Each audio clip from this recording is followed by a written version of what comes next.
Hello everybody, good morning and welcome to the United Stands. Late by 2 minutes, but you're not going to regret it. OMG, I've just seen Roy Keane and Ian Wright absolutely go at each other about Bruno Fernandes. And funnily enough, we had that as a topic for the morning show as well. This division around Bruno. Where would we be without Bruno? Roy Keane says one place above. Like, you'd be in a relegation zone, says Ian Wright. It is an incredibly important topic, which isn't actually the topic we're going to lead on here. But Roy Keane actually lost his shit. Absolutely lost it. And you know what? If I hadn't seen such riches, I could live with being poor. Yeah, I agree with Roy Keane. I think when you've seen the riches of what real captains are, there ain't no way that this Bruno is that. I mean, Roy Keane called him an imposter. He called him an imposter. So we're going to be split on this. We are going to be split on this. It's a brilliant, brilliant topic, and it's one that we had anyway, but I just wanted to listen to that Roy Keane and Wright thing, which is well worth a listen.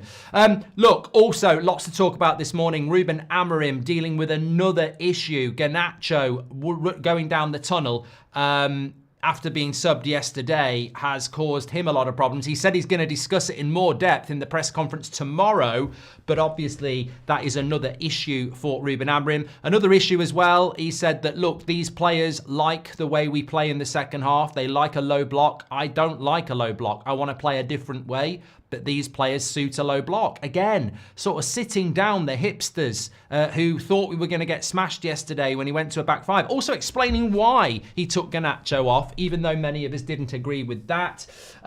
Few other bits to discuss as well. But look, some big topics to get into in the morning show here. Look, I want to talk about the Bruno Fernandes thing. I want to talk about the Garnacho thing. I think they're both massively important. And I feel that if I start on one, I'm demeaning the other. One is very topical and one is very bigger. Where do you start? I mean, Bruno did play well yesterday, David Harrington. He did. That's not the conversation. The conversation is that Roy Keane was basically saying, I'm at Old Trafford and I can hear the crowd going, Bruno, Bruno, Bruno what? Like, you know, he is not the level that Man United need, and people act like he is. Where would Man United be without Bruno? Bruno's the saver for Manchester United. And I've got to say, I sort of agree with Wrighty, but I also agree with Keno. I don't agree that where would we be without Bruno, because I've been doing watch-alongs and match reactions and United Stand shows for the last 18 months, and I've consistently said he doesn't play consistently well. He has the odd game where it's like, I mean, I don't even understand how he was man of the match against Everton. I don't understand that. I saw the misplaced passes. I saw the losing of your man. I thought he played well last night, but I don't think he was excellent. I mean, I never thought we'd have Player FC with Bruno. I've seen it with Rashford. I've seen it with Sancho. I've seen it with Pogba.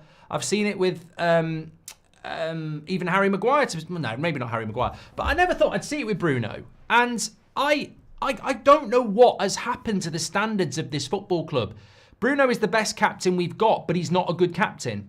Like, that's basically, I think, what Roy Keane's saying. Bruno's a very good player, but he's not the standard to take us to winning titles. I think that's where I would put it. He is a good captain and he is a good player, but he ain't the level people think. I think people genuinely think Bruno's not the problem. He isn't the problem. If we had better players around him, he'd be fine. And yet I've seen him for Portugal in major tournaments, and he looks the same as he does for Man United.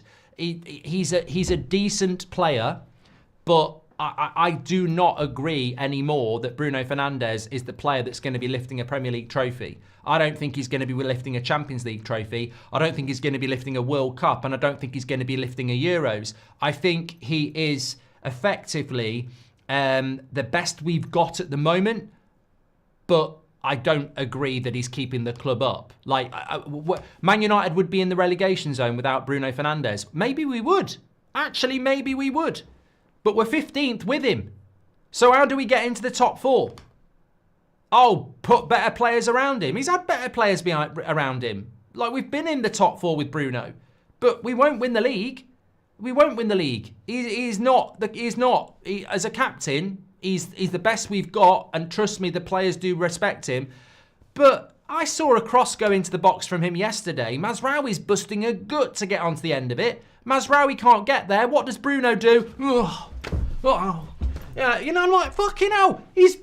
Your cross wasn't perfect, mate. And Mazraoui's a bloody right back with 10 men doing his best to get on the end of it. You put the cross in and you're going, And I'm like, mate, that is not good.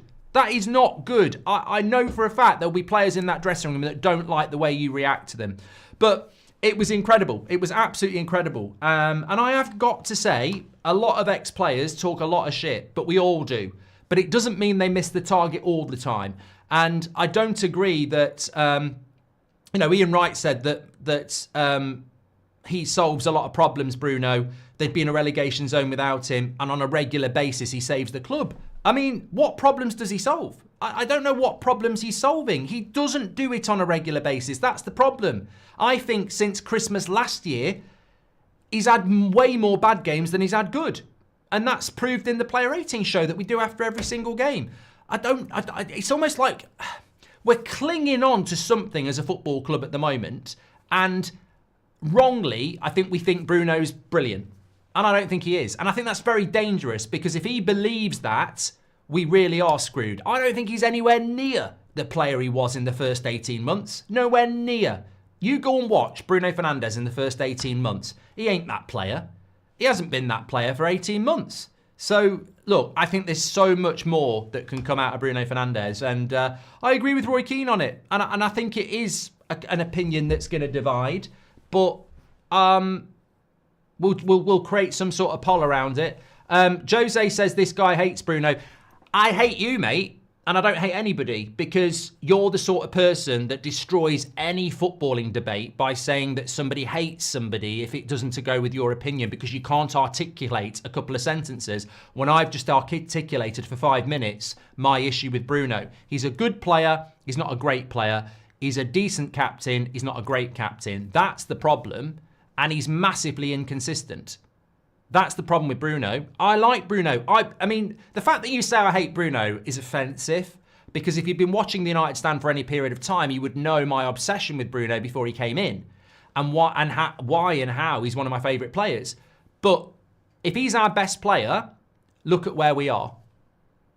I don't know what people think Bruno Fernandes is going to do. He doesn't factually create chances for strikers. He creates a lot of chances. His stats are brilliant. He's a brilliant stat padder of chance creation. But he dictates the way we play. We are not a very good team in the final third. We are not a very good team in possession. We are basically good at counter-attacking and set pieces last night, I suppose, as well. Anyway, look, we can go back to that. I'm going to do a poll about Bruno, but it's a very contentious issue this morning, and I think it's a brilliant one, and I think it's exactly what we should be debating as fans, because ultimately the club's on its arse. We're previewing Fulham at 2 o'clock this afternoon, and I think Fulham will win on Sunday. I really do. So solve that one, Bruno. But I think I want to get back into that, but let's not move away from what I was going to actually run the show on, which is this incredible story that I wasn't even aware of last night. I'd done the match reaction. I was just chilling out. I was checking my phone, and I saw this whole Garnacho story where I wasn't aware of it. I'm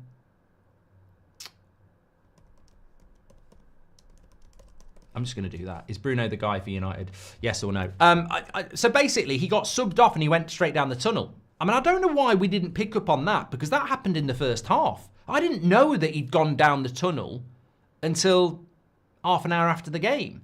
So basically, as we know, Dorgu gets sent off. Quite often, an attacking player gets sacrificed. That happens a lot. It was Garnacho. He wasn't happy. I completely understand that. But apparently, he went straight down the tunnel. And I didn't even know this. So Amorim gets asked about it after the game. He says, you're trying to link it to Rashford. I'll deal with this and I'll speak about it more in my press conference for the Fulham game. So it definitely happened. Garnacho then puts a picture on his Instagram of him being subbed off, not looking very happy. And we're in that situation again where there's a lot of unhappiness about it. Now, the first thing I would say is, if that was Marcus Rashford. I mean, it's such a silly argument and it's childish. And I think there's a lot of childish arguments around Man United at the moment. I've heard people saying all sorts of stuff about all sorts of players and stuff. And it belongs in, it belongs in a comic. It's ridiculous, right? Marcus Rashford, there's a big difference between Garnacho being moody because he got subbed off a game he wants to play in and then not turning up for training and working hard. They are two separate arguments. Just the same as you can't compare Rashford, who was turning up for training and not working hard, and Sancho, who wasn't turning up for training on time. So there are different levels. You can't compare Garnacho to Rashford because Rashford, as per the manager, wasn't putting the effort in training and therefore wasn't in the matchday squad. Garnacho has stormed down to the tunnel having been subbed off because he doesn't want to be subbed off. So they're two very different things. And I don't know why people have to compare. But we're talking about Garnacho. That's unacceptable. Like, that is unacceptable. We have just won a game with 10 men where the players on the pitch have worked really hard. You cannot make that about you. You cannot be, boo-hoo, look at me, I got subbed off. You got subbed off and 10 players, a man down, won a game of football. That's the story. Your disappointment about being subbed off, whilst understandable, is all about growing as an individual. It's about sucking it up, sitting down, and just working through it. Walking down the tunnel, putting out an Instagram post about your disappointment is just childish. It's immature. And that has to be called out. What I would say is, if you're in that situation, you're going to be pissed off.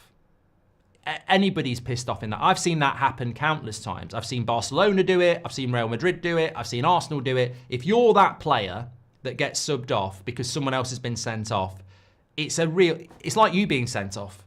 And it happens a lot. And it's very, very, very disappointing. And he is only 20 years of age. But I have two issues with this. Mitigating circumstances, maybe. The main one for me is, what do we bloody expect? What do we expect, right? This is a player that is a very talented player who effectively is playing for a football club that has got zero morale, that is sacking people all over the place, that has no leadership, and that is not a great place to work. And secondly, this is a player that the club publicly was trying to sell a month ago. So I don't find it surprising that Garnacho maybe is not in a good place and feels a bit lost. That doesn't excuse what he did, but you can't have your cake and eat it. You can't put a player up for sale and basically say he's not wanted publicly and then start moaning about the player when he's not kissing the badge and doing everything you want. His behaviour is not good enough, but what I'm saying is I think there is a direct correlation between indiscipline and the way the club is being run at the moment. You can't expect commitment and respect and perfection when your club is being run the way it is at the moment. And nobody can dispute that we put Garnacho up for sale in January. And nobody can dispute that even going into the last few days, we didn't know whether he was going to stay. So he's a 20-year-old lad who is obviously an emotional person, as we saw a few weeks ago with something that happened outside the ground. He's a kid having to deal with a lot, and probably, when he's been subbed off yesterday, thinks, here's another example of me being the fall guy, the guy that has to miss out. And I think that it's not acceptable, but when you create chaos, you end up with chaos. And that's my point. In no way, shape or form am I not saying that Garnacho has behaved badly, because he has, but create chaos, live with chaos. And that is my point. And Eric Haag says, excuses, excuses, get rid. That's a great point. And you've actually been blocked because the way you've done your message, because again, you're a child and you can't communicate properly. But I'm not making excuses. Your brain can't compute what I'm saying because you're immature and agenda-driven. In no way, shape or form am I saying that that's not acceptable, that's acceptable. It is unacceptable behaviour from a player to walk off down a tunnel when his team are fighting with 10 men and then put an Instagram post out making it out like, oh, look at me. But on the other hand, what I'm saying is, yes, Garnacho's behaved badly and it's not acceptable, but what do we expect when we've created an environment which is just incredibly stupid? And in some ways, does this not, the cynic in me says, is this not just what Ineos want? Do they not want you to turn on people like Garnacho so they can sell him for pure profit anyway? I mean, this is almost like the manipulation on a master level of the Glazers in Ineos anyway. Turn you against Garnacho so they can pocket pure profit. So the thing for me is, we are in the end of February, we have got 3 months of football left, and we have no flair player apart from Garnacho. So Amorim the way Amorim deals with this is going to be very interesting because he hasn't got Rashford, Anthony, Ahmad, Sancho. None of them are here.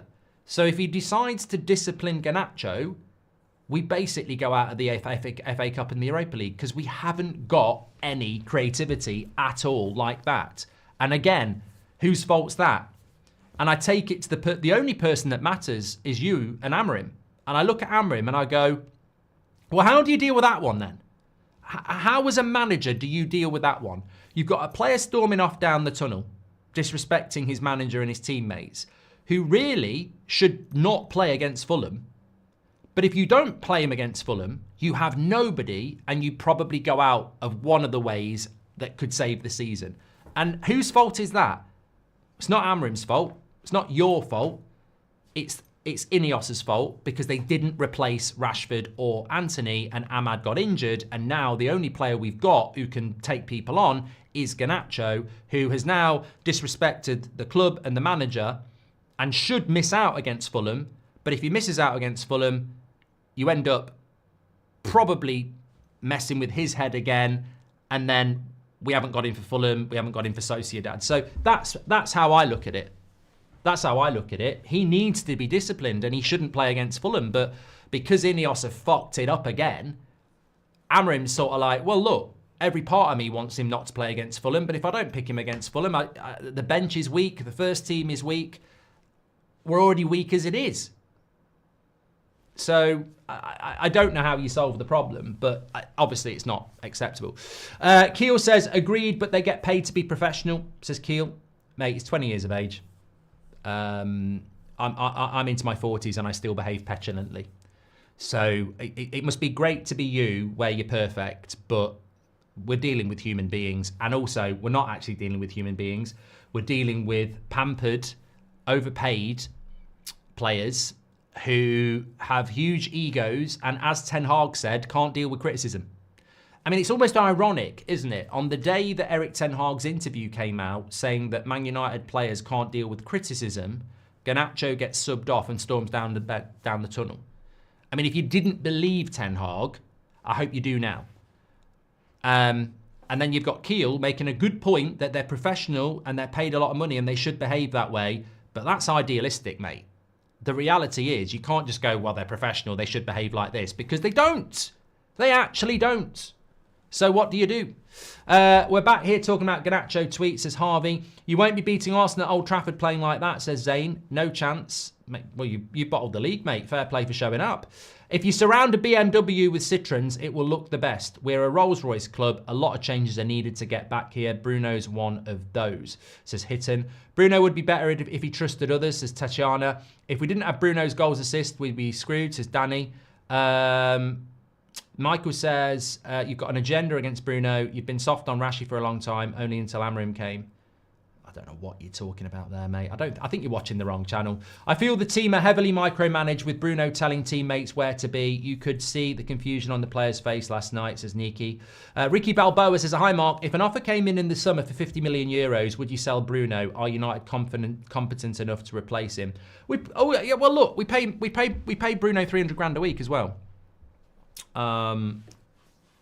Look, we'll talk about Bruno in a moment. It's split. There's a poll going on. Is Bruno the guy for United? 52% say yes, 48% say no. So it's a very split topic. Michael Doherty says, I see Bruno as a complete flapper. The only way he'll improve is by taking the captaincy away from him. How is Bruno a bigger topic than the Glazers or Anonymous as MMA takedown?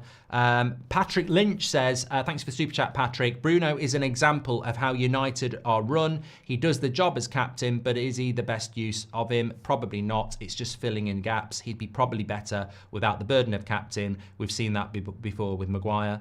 De Ligt should be captain. Bruno is not a leader, says Harvey. Hi Mark, my take is Bruno and Maguire are leaders, not captains. There is a difference. Evans is the only one in the squad who is captain material, says Liam.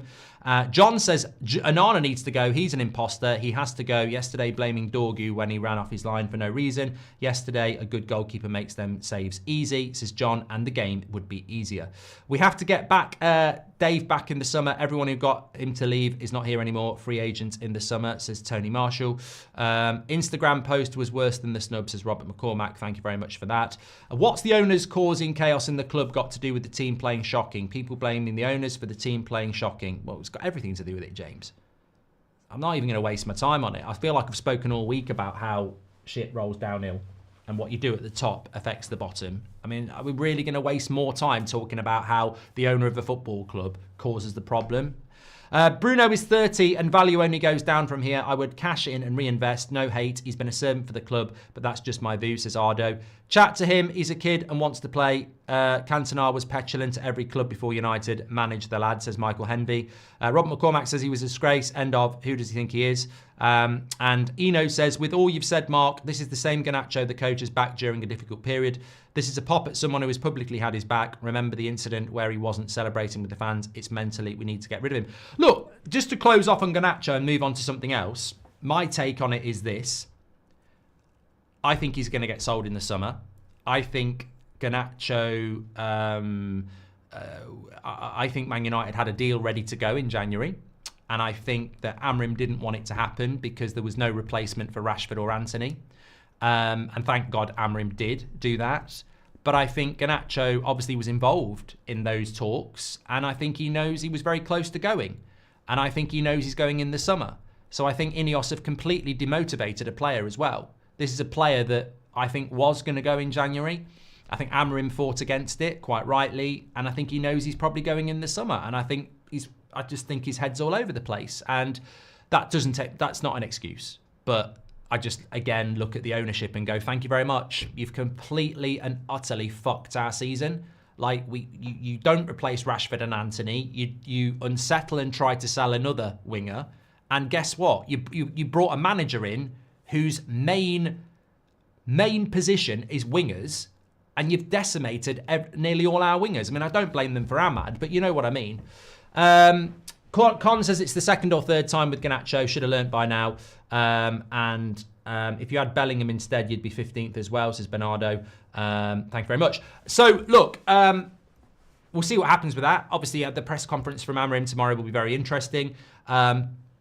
He also spoke about how the players are much more comfortable with that low block, but it's not the way he wants to play. I think being polite is basically saying that his players are much more comfortable playing ollie ball, which is defend the edge of your box and counter, which is so shit to watch.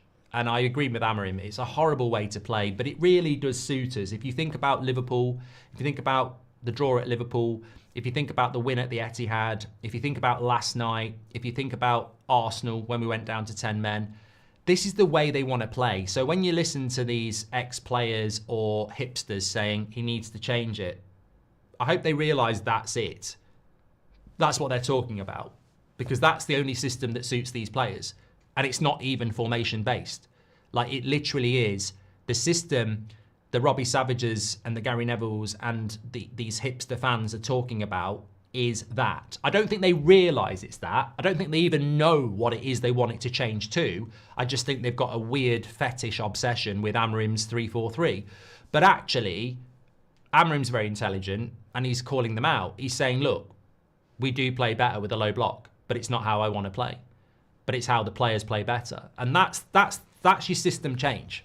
So if anybody's not figured that out, that's it. It's basically what Ollie used to do. These players suit what Ollie used to do, which is sit on the edge of the box, 2 men in front, and counter, and not concede. And that is how these players want to play. I don't want to see us play like that. I don't want to see us playing like that at all. Amorim doesn't want to see us playing like that. It's boring. It's really boring. I don't mind it with 10 men because, I mean, look, that wasn't an enjoyable second half, by the way. I was exhausted when I went. I slept really well last night. It was draining to watch us just defend and then occasionally have 3 or 4 seconds of a counter where we might win a corner.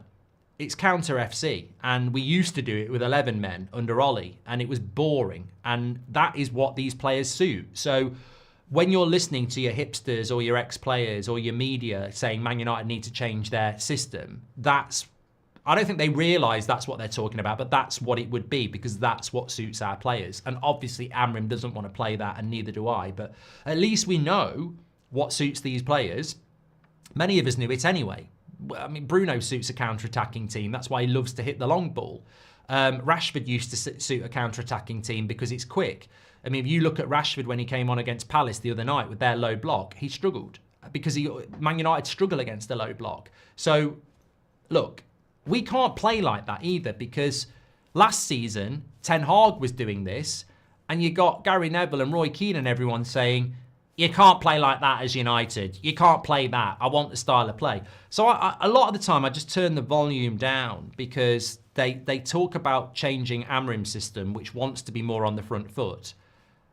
And that would be parking the bus and countering. But when we were doing that last year, I want to see a style of play. So the contradiction and the noise, you just want to turn it down. The reality is, and I'm going to mention this in the preview at 2 o'clock in more depth, and I will talk about Onana, but I'm going to talk about it in the preview because I've got a few notes I want to just go through on the preview about Onana. So I'm not going to delve into it more. But what I was going to say, and I will talk about it more in the preview at 2, is that I massively sympathise with Amorim now because when I look at that team, I don't know what changes he can make for Fulham, and half of that team does need dropping. Now, you might have different players to me, and it's not, some of it's dropping for discipline, like Garnacho, some of it's moving positionally, like Bruno, and some of it's dropping completely, like, you know, I mean, look, let's not talk about Rasmus or Onana for a moment. What about Dalot? Like, Dalot's been bad for weeks. He will play on Sunday. So we're talking about the quality of the football's not good, the performance isn't good. There's next to nothing on the bench, and he's having to pick 4 or 5 players every game that shouldn't be starting. And then people are still going, why are we playing badly? Where is the performance? And you look at it and you go, well, the performance is not there, and it's not going to be there because he's having to pick 4 or 5 players every game that really probably shouldn't be starting. I mean, look, talk about Rasmus for a moment. On Sunday against Fulham, there's a very good chance he'll start.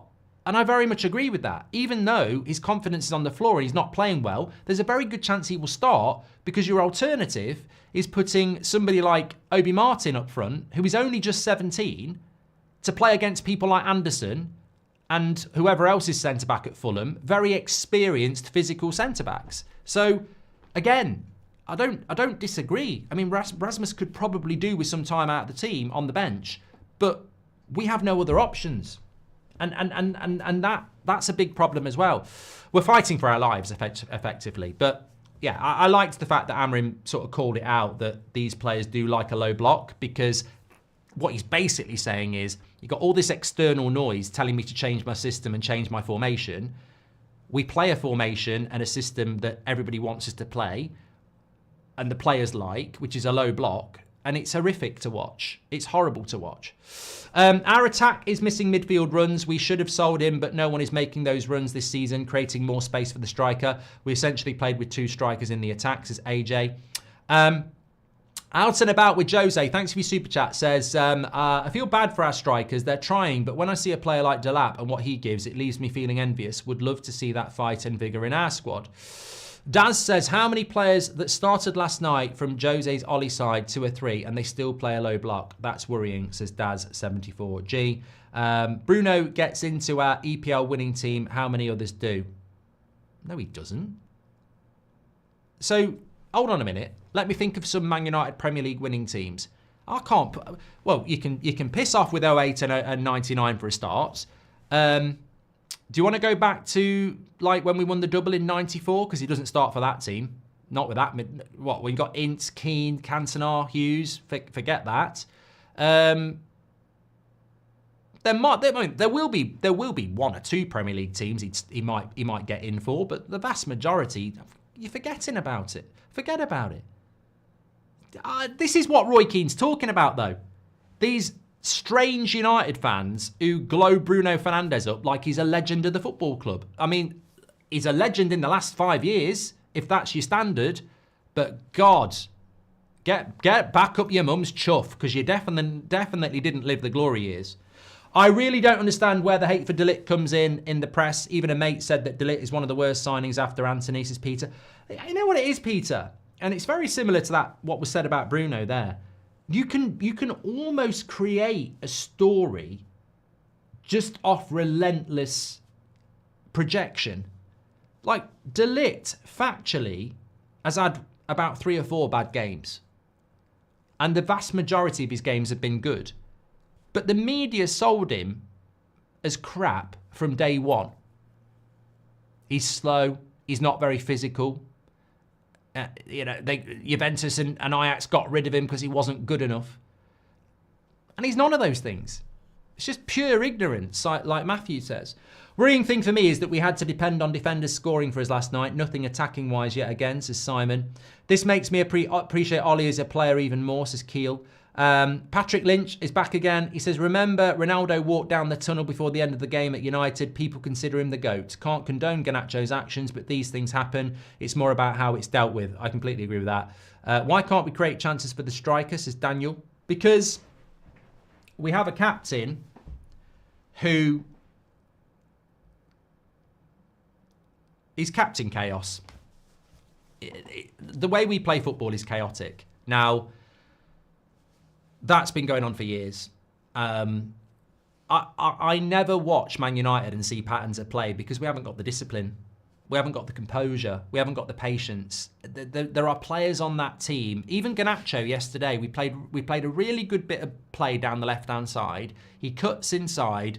Rasmus is wide open on the right-hand side of the penalty box. The pass is there for about 1.5 seconds. He completely ignores it, carries on, gets tackled, wants a foul. And that's why we don't create chances, because there are too many players in that team that when they get in and around the box, Delo does it all the time. He's a fucking fullback. He cuts inside and he wants to shoot, because you know why he wants to shoot? Because he's been practicing at Carrington for the last 18 months. You're a right back, mate. Put the cross in the box, give it to a better player. And there's too many players in that team that when they get around the penalty box, they start thinking about shooting. They don't think about team. Team goes out the window in the final third, and that's why we don't create chances. And that's why it worries me that we're being linked to Osimhen, because I'm like, what's the point? Osimhen is not a striker that drops deep, wins the ball, runs past 3 players and puts it in the top corner. He's another penalty box striker, and we don't service penalty box strikers because we haven't got the profile of player to do it. I had high hopes for people like Mason Mount, but he can't even get on the pitch, so forget about that. But we just don't have the profile of player that creates chances because they are selfish. We've got a lot of selfish players. We've got a lot, and I noticed there's a lot with us in the final third. Look, I'm only repeating what Amorim said literally in his press conference. I watch Man United get the ball in the final third, and I go, I don't know what's going to happen. And I look at the players, and I don't think they know what's going to happen. They don't know who's going to make a run. They don't know. I mean, look, I could play 5-a-side, pass it to somebody, and know they're going to do a wall pass. I can go 1-2, knock it, and I'm going to get it back. If I did that at Man United, I'd go 1-2, I'd make the run, I'd look a fucking idiot, because they would just go the other way. We don't have that programmatically in our system, in our team, because we don't have those players. Hopefully, Amorim will be allowed to bring those players in. But I watch Liverpool and I watch Man City and I watch even Spurs at times, and they look more comfortable in what they're doing. And effectively, I think it just comes down to selfish attitudes. I think there's too many selfish players in that team that when they get the ball, they're thinking about what can I do? What can I do? And it's not what can we do? And how do you change that?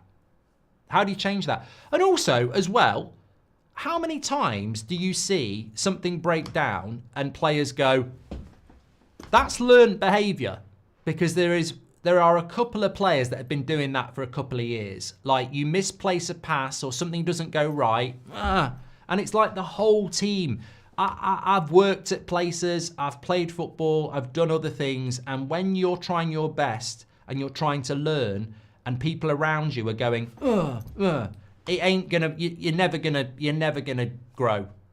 You're never gonna grow. You need people around you that are gonna go, unlucky, let's go again. You know, and we don't see enough of that either.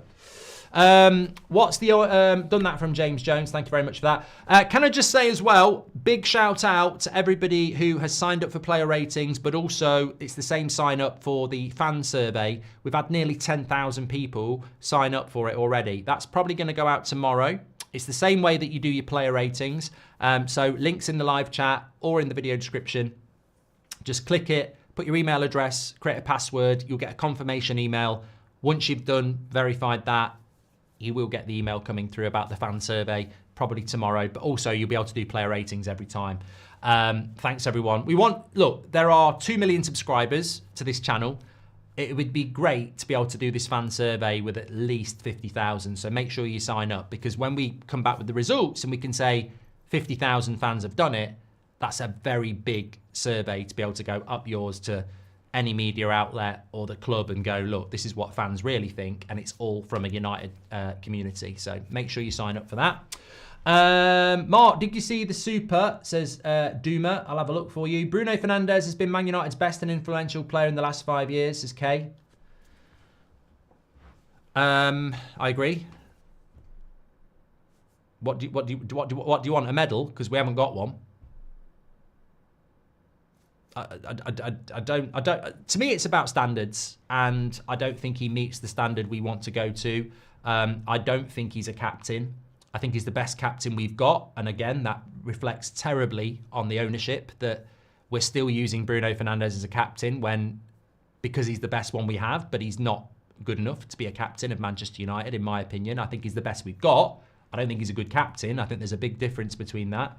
I think the pay rise last summer was a fucking joke. I haven't heard anybody talk about this, but we gave him a pay rise from 240k after a crap season to 300k, which is 60 grand a week. We've just sacked 200 people. That pay rise to Bruno Fernandes, how many jobs would that have saved? That, to me, I don't blame Bruno for going, I want the same wage as Marcus Rashford. I want to be paid more than Mason Mount. But Manchester United giving that pay rise to a player that had a bad season is incredible. Absolutely incredible. That doesn't get discussed either. We all talk about people losing their jobs and what Casemiro gets paid. Ineos sanctioned a £60,000 a week pay rise for Bruno Fernandes after a bad season and then went on to sack 450 people. If they hadn't given that pay rise, that's 60 grand a week that the club would still have. What's that? 250 grand a month? So £6 million has been given to Bruno Fernandes as a pay rise last summer, and he'd had a bad season. £6 million. And they're talking about needing to sack people. Like, I just think that's not Bruno's fault. That's the club's fault. But they're acting like they've got prime bloody Roy Keane. And what we've actually got is a player that is one of our best players, but I don't think he does perform as well as people think. I don't think he is, like, incredible. I'd be lying to myself. I want him to be, but I'd be lying to myself. I'd be an absolute hypocrite if I sat here and went, yeah, without Bruno, I don't know where we'd be. He's just brilliant every week. He's so consistent. He's been our best player. He deserves so much better. And I'd be like, people would be like, hold on a minute. Have you seen that? Have you seen that TikTok where it's you giving player ratings for Bruno over the last year, and he's regularly 5. And I'd have to go, yeah, I honestly haven't given him that many high scores over the last 18 months. I'd say he's probably played 50 games, and I'd say I've probably given him higher than a 6 10 times. Which ain't bad. In a Man United team, it's not bad to get above 6, 1 in 5, but it's not great either. Thank you very much for that. Have I read that one? Did that one as well. Just looking for this here. See if we can find it. No, we've done that from Zane. Nick says, you're definitely player FC. Mate, you know what your problem is, Nick? Is that you probably, as is your right, you probably read stuff and watch other stuff and listen to people and get indoctrinated into this weird jealousy that people have towards this community and this weird obsession that apparently I do player FC, and yet when you watch the shows, I clearly don't. Like, if I was doing player FC, Bruno would be the player I would do it for. Now, I don't know how long you've been watching for the United stand, but like, I was obsessed with Bruno when we got him, and he is one of my favourite players. But I just don't do player FC. I just don't do it because all I'm bothered about is Man United, and I can't be asked to glaze players that actually aren't playing consistently at the level they need to be. Nobody is. There's no player in a Man United shirt that deserves to be called, oh, this player is a player to build the team around. I don't think anybody is. And as for this, I'm tired of it. I'm only going to talk about this player when it's in a match from now on, because I gave Rasmus a 4 last night. I don't think I've given him higher than a 5 in a month. So what player FC are you talking about? I give probably the fairest player ratings anybody does in the industry, because I don't do player FC. It doesn't matter whether it's a player I like or, I mean, apparently I hate Harry Maguire, and yet I've consistently given him over 7 for a year. So I don't do it. And if you want to do it, that's up to you. But I don't do it. And what happens is jealous people, because they're jealous, start spreading rumours that aren't true. But if you actually watch the channel, I don't do it. I like Garnacho. Garnacho is one of my favourite players. I think he's got the best ceiling of talent in that squad. And yet, openly, happily say what he did last night is not acceptable. So, Sate says Bruno's had a ceiling and it's been hit. Watching last night, Brian Robson said it all. He looked very depressed.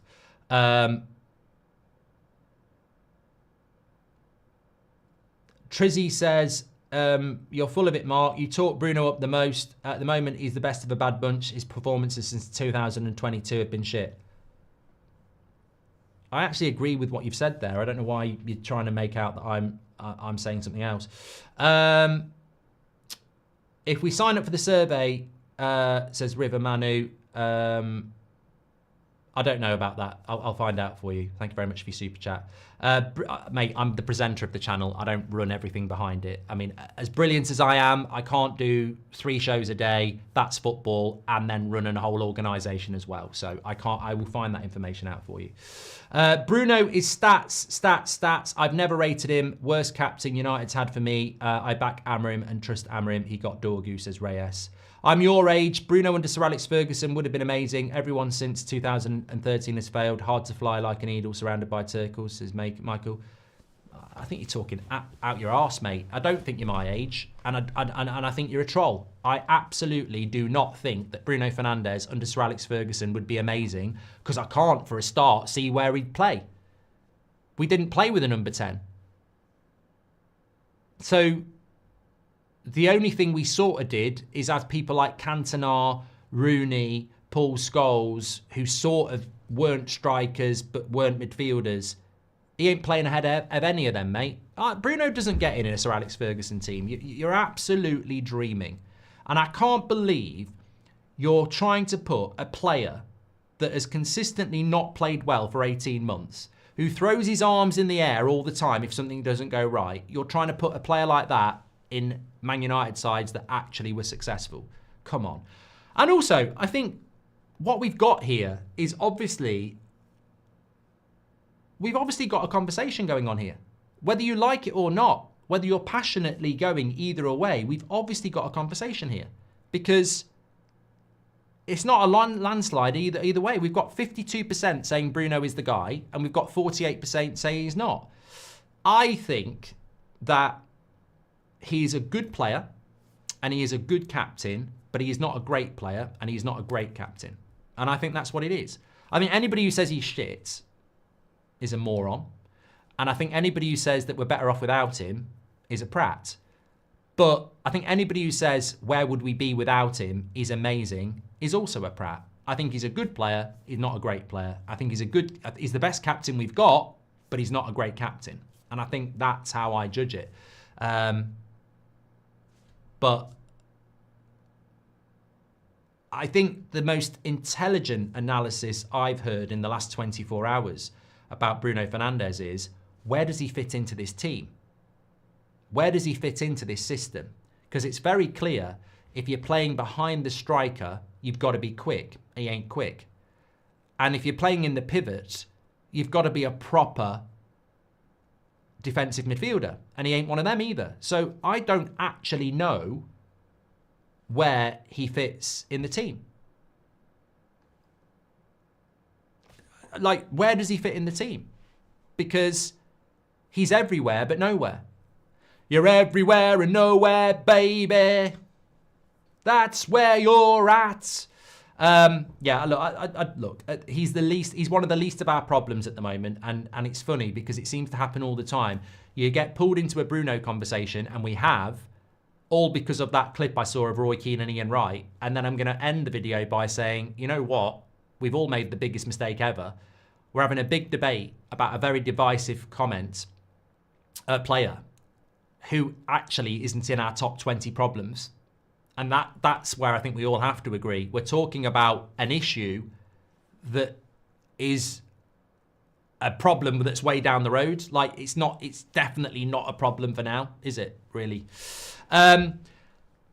Thanks everybody for watching. I appreciate it. Robert McCormack says Bruno wouldn't get a kick under Sir Alex. Appreciate that. Look, I always enjoy the shows where it's passionate and we can have a good debate, and I think we've had that. But look, topically, I think the best thing that Amorim said was the low block thing. I really do. But I think we've got the preview at 2. I think we're going to struggle. I really, really do. Thanks everyone for watching. I'll speak to you all in a bit. Take care.